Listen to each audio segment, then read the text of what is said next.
Lições bíblicas: corpo, alma e espírito. A restauração integral do ser humano para chegar à estatura completa de Cristo. Lição 2: o corpo, a maravilhosa obra da criação de Deus. Texto áureo.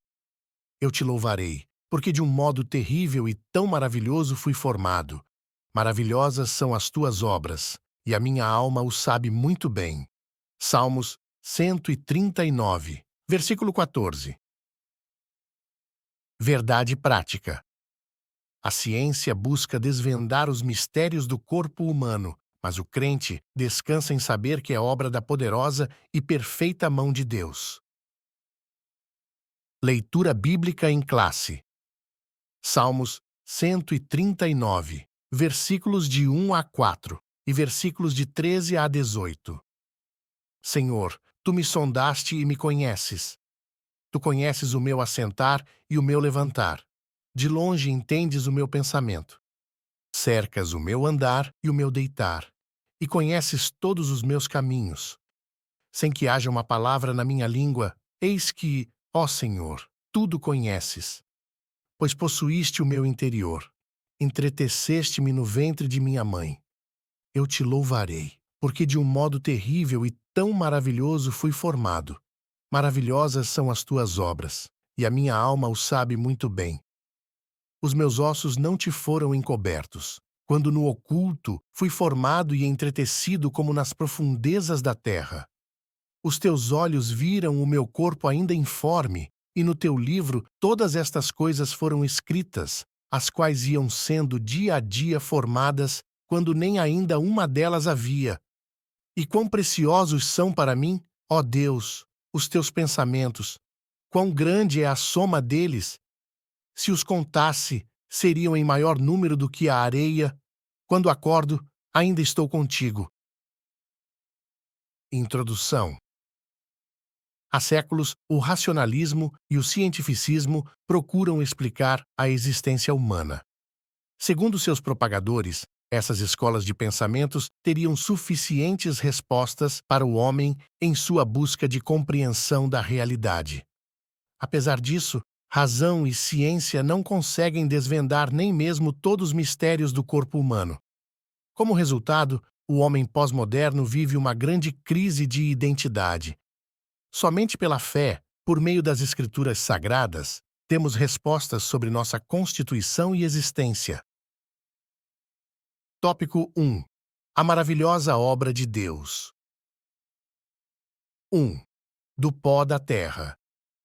Em sua sabedoria e infinito poder, Deus fez o corpo do homem, Adam, do pó da terra, Adamá.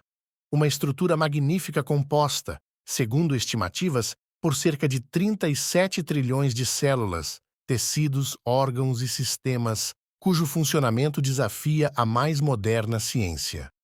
Como o Criador, valendo-se de uma matéria-prima tão comum, fez uma obra tão extraordinária, complexa e completa, esse mistério só pode ser entendido pela fé, como tudo o mais que Deus criou no universo. 2. Deus, o autor da vida. De uma das costelas de Adão, formou Deus a mãe de todos os viventes, Eva, em um corpo igualmente maravilhoso, porém, tão distinto em anatomia, fisiologia e genética.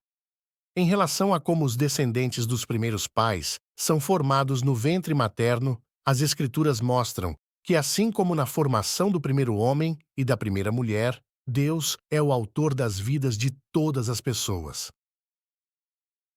3. A individualizada formação integral. Deus forma espírito, alma e corpo de cada ser humano conforme ocorre o ato de procriação que ele mesmo estabeleceu pela união íntima de homem e mulher, macho e fêmea. As Escrituras falam claramente da existência de vida humana completa, corpo, alma e espírito, ainda no ventre. Isso ressalta a grande perversidade do aborto e aponta para o sublime valor da maternidade, que deve ser cercada de cuidado e proteção, e conduzida em temor, amor e devoção. Uma boa nutrição física, afetiva e espiritual deve começar desde o início da gestação. Sinopse 1. Deus, com sabedoria e poder, criou o corpo humano de forma extraordinária e única. Tópico 2. O corpo e a glória de Deus. 1. O divino tecelão. Em linguagem poética, Davi descreve a ação divina na formação do corpo humano no ventre materno, apresentando Deus como o tecelão. A Bíblia, na versão tradução brasileira, usa a expressão primorosamente tecido, adjetivando a ação divina descrita nos versículos 13 e 15. Embora a Bíblia não dependa de confirmação, é relevante considerar que a ciência reconhece a formação dos órgãos e sistemas do corpo humano exatamente dos tecidos formados pelas células presentes no embrião. 2. Entendimento e louvor. A compreensão da maravilhosa obra divina na formação do corpo humano liberta-nos de toda especulação e dúvida e produz um sentimento de gratidão e louvor. Davi declarou: Eu te louvarei, porque de um modo terrível e tão maravilhoso fui formado. No mesmo versículo, o salmista usa a expressão a minha alma o sabe muito bem, demonstrando como a verdadeira fé produz entendimento e percepção espiritual corretos, gerando quietude interior. Quando o homem não se reconhece como obra do Criador, vive inquieto em busca de explicações sobre si mesmo e se torna vítima dos mais variados enganos, como a teoria evolucionista. Não glorifica a Deus e se perde em um mundo de idolatria e depravação. 3. O perigo dos extremos. Desde os tempos antigos, a humanidade tem oscilado entre dois extremos sobre o valor e a importância do corpo. De um lado, correntes de pensamento como o maniqueísmo, o platonismo e o gnosticismo espalharam ideias que viam a matéria de forma negativa, considerando o corpo algo essencialmente mau. De outro lado, havia o culto ao belo, como na Grécia Antiga. O desequilíbrio permanece. Vícios, automutilações e outras atitudes extravagantes deformam e desonram o corpo. Por outro lado, há o narcisismo moderno, marcado pela supervalorização do corpo em detrimento da alma e do espírito. A idolatria do eu leva à prática excessiva de selfies, publicações de si mesmo em redes sociais, cuidados estéticos, cosméticos e físicos em excesso. Cuidar do corpo é importante, mas sem exageros. O cristão deve ser equilibrado em tudo. 4. Princípios ou regras. Quando falamos em corpo, temos a tendência de logo pensar em regras, mas o viver cristão moderado consiste, acima de tudo, na observância dos princípios bíblicos. Um deles é fazer tudo para a glória de Deus. Aplicável às práticas mais simples de nosso cotidiano, é um parâmetro espiritual mais eficaz que regras rígidas e inflexíveis, que podem nos levar ao legalismo. Devemos sempre refletir: o que fazemos com o nosso corpo glorifica a Deus ou visa agradar a nós mesmos? Sinopse 2. O corpo humano glorifica a Deus por sua formação admirável, devendo ser cuidado com equilíbrio e usado segundo princípios bíblicos. Tópico 3.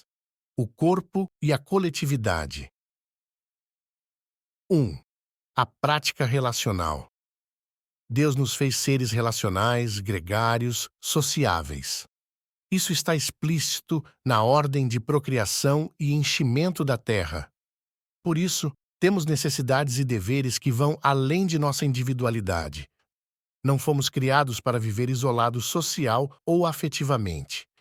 Embora os recursos digitais tragam muitas comodidades para o homem moderno, o contato físico continua sendo essencial para a vida humana. A troca de afetos por meio de expressões corporais não é substituída pela frieza da tecnologia. Tiago qualifica a verdadeira religião e a fé viva por práticas relacionais reais, que exigem o envolvimento do corpo. Como está nossa comunhão? 2. A prática congregacional. O corpo é um elemento fundamental do culto divino. As Escrituras nos advertem da necessidade da reunião coletiva, da vida congregacional. Muitos têm sido seduzidos e enganados pelos falsos discursos dos que criticam a Igreja como instituição, sugerindo o cultivo de uma fé individual ou meramente virtual. Sejamos sábios e prudentes. O movimento dos desigrejados é antibíblico e altamente prejudicial à verdadeira vida cristã. 3. Tecnologia e culto.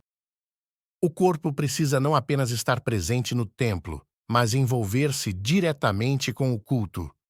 Tanto o Antigo quanto o Novo Testamentos enfatizam o aspecto corporal intenso da adoração. Deus quer a expressão de todo o nosso corpo em louvor ao seu nome. Os recursos tecnológicos da atualidade, como drones, telões, celulares e tablets, são muito úteis, mas se usados sem moderação, podem nos distrair ou deixar inertes no culto. Até a educação secular já reconhece os prejuízos desse exagero tecnológico. Sinopse 3.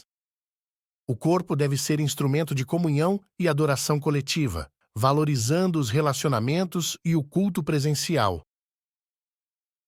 Conclusão. A verdadeira adoração ao Criador abrange a integralidade de nosso ser, o que inclui todo o nosso corpo. Reconhecer-se como obra das mãos de Deus leva-nos a nos render à sua soberania e permanecer confiando em seu eterno poder. Que saibamos possuir nosso corpo em santificação e honra.